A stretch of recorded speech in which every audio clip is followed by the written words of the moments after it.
defensive coordinator, Jordan Lesley. Coach, questions for Coach? So, Jordan, just good and bad from Saturday night. What did you see? Yeah, I thought good. I really was happy with the way our kids fought.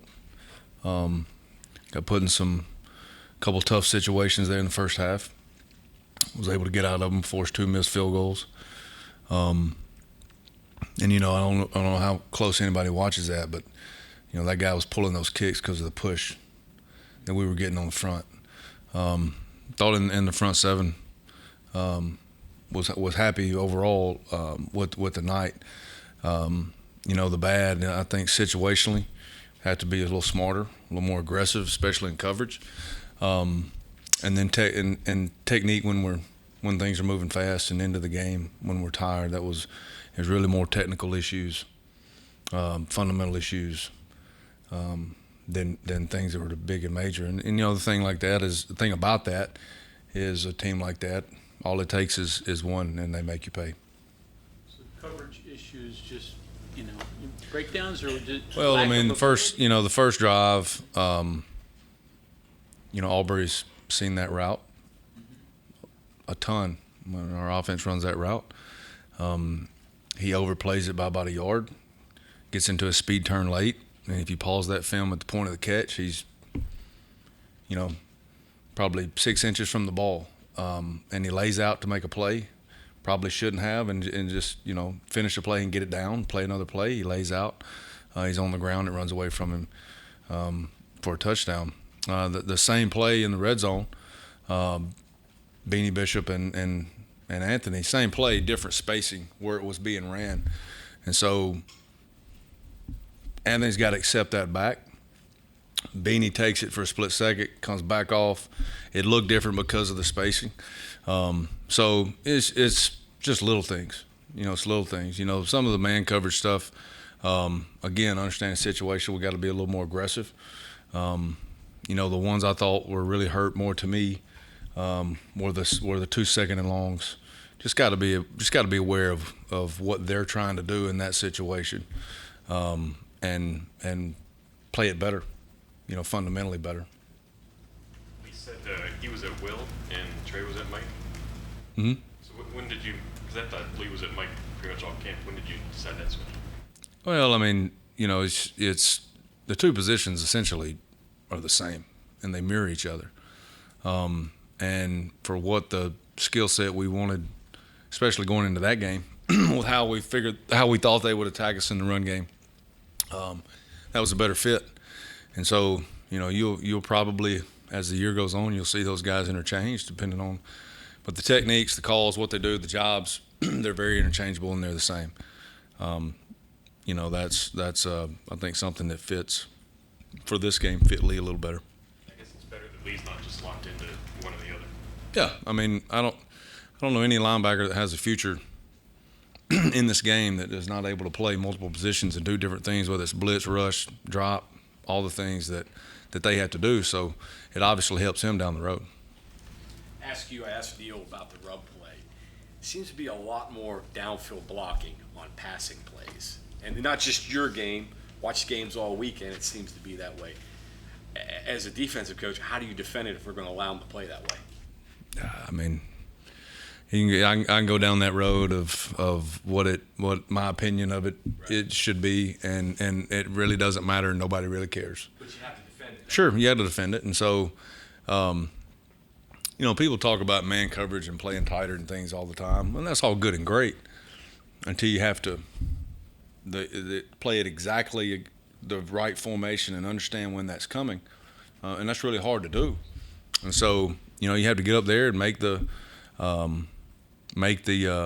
proper adjustments in the same call, just based on the splits. Well, if in the case of the night, the splits didn't change, and so usually there's something that may tip that to where the other night they really don't really tip that. They did on the one on the motion, which I thought they played pretty well. The touchdown, they didn't, and it's just at the high red zone, and the split is a normal split, and it's not an excuse. They got to play it better. If they don't combo that route, they got to, my man's my man, no matter what, and fight through whatever you consider a rub or a screen or, whatever. And so, I'm not going to complain about that.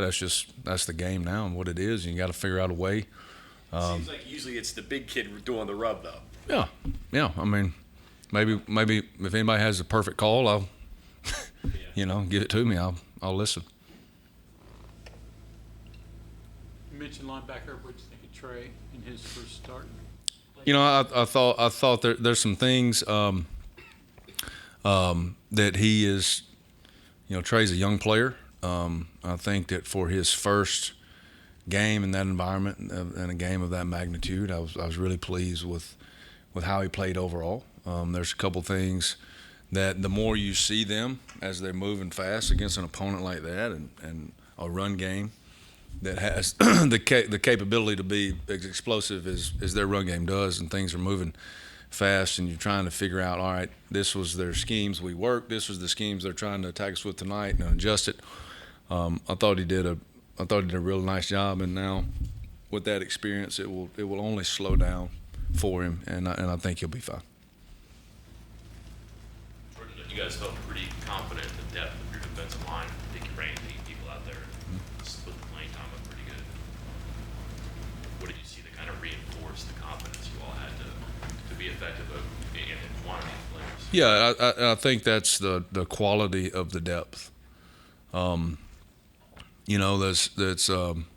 start with Fatorma, who is a guy we took from Penn State, and you'll see structurally, defensively, for them, we thought he was playing a little bit out of position, and so we take him and move him into really playing one of about 3 different techniques, and just use what he is, which is big and powerful and strong, and control 2 gaps at times, but primarily one of the A gaps. And the thing that stuck out about him was he ran to the ball. His film actually wasn't great because of the position he was playing, but Fatorma ran to the ball every time. And that's kind of one of the evaluations we took as we were building our depth up front, knowing that structurally we would be a little bit different. And I thought it really showed, controlling the line of scrimmage. That's a team that had averaged through 13, I think, ball games last year, right at 180, above 180 yards a game rushing. And for that last drive, I mean, whatever, but it was about a little over 100 somewhere. And I thought they did a really nice job. And anytime that a team is again, the capability of their run game, and you can control it with your depth, and you roll 8 guys in there, that makes a lot of other things easily correctable and fixable, and we just got to maintain that and get better at a couple of things up front, some alignment things, but I was really happy with it. I don't know if it's the 2 linebackers or if it's defensive linemen, but you seem like you brought pressure with the linebackers more than maybe I noticed before, but is that individually specific to them, or is that the defensive line gets some help and it just makes sense to do it? Say that again. I didn't hear that. It seems like you've listed a lot with them. I don't know if it's because they're good at it and they have the skill at least better out there, or did the defensive line make it so that there were going to be gaps and why not create and take advantage? Yeah, I mean, that's just a part of some of the things we do with those 2 guys. And like I said, I mentioned earlier, they're interchangeable. And our plan primarily for them was to bring them more inside than we did outside, trying to punch a hole in the run game. And the thing that showed up, there a lot was Lee especially has a pass rush knack, ability. He had a really good rush on their right guard, and he going back to last year, the Oklahoma State game, he had a sack and a half, really 2. He split one with Eddie V. The same thing, and so he's good at punching a hole in the offense, whether it's run game, pass game. So that's just part of how we were planning to attack some of their schemes. But they both have that skill set, that we create different fronts with that, and it helps. I mentioned Fatorma and Hammond and Mike. It helps those nose guards really kind of. Or traditionally, you're going to just ask them to eat blocks that allows them not to have to do that the entire game. Takeaways, still a work in progress yet. couple chances at interceptions. What did you see on those plays, and how do you try to generate? Yeah, I mean, you know, the interception piece. I mean, here's the plain truth of it: is you have to make those in those games against opponents like that, and we didn't. Missed some opportunities, missed 2 there. I don't really. The second one, I mean, we end up forcing a missed field goal, but the difference is where our offense, you know, gets the ball there. So you still have to make those.